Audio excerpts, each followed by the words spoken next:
Okay, these are my 3 goats now, which I'm keeping them for a while. And Alhamdulillah, today it rained well.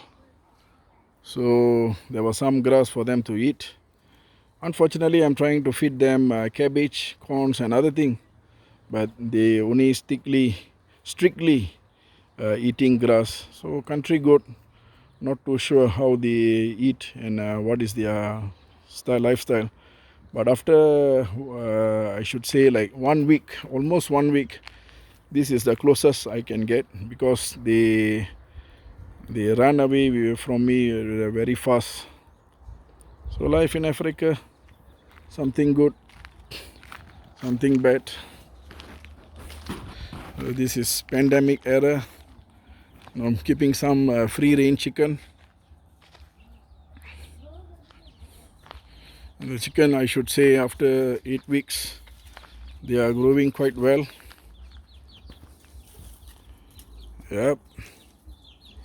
So a total 20 of them. Some are still hiding under my car.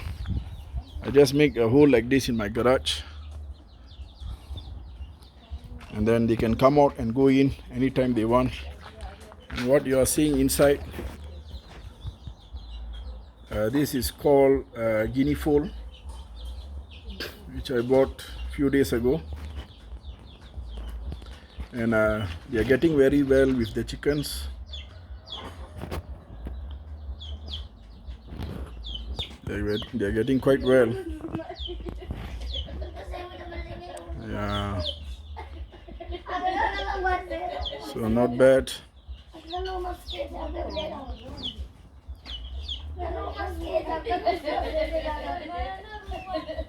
So they are doing quite well now.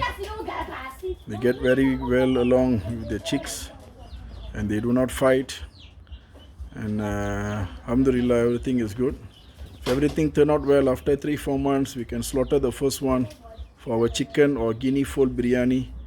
Let's see which one comes first. They make one kind of strange noise. So this is the first time I'm keeping them also. I'm going to eat them. So let's see how well it goes right now. Yep, these are Guinea fowl of Africa. Together with all our... Yeah, this is how they go inside their house.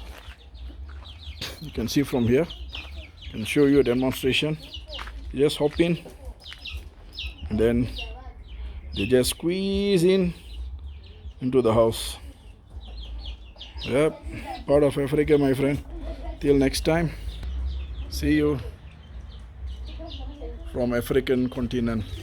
Yeah, behind me is a jacaranda tree. That's what you are hoping for. Hopefully the pandemic will be over soon. Inshallah.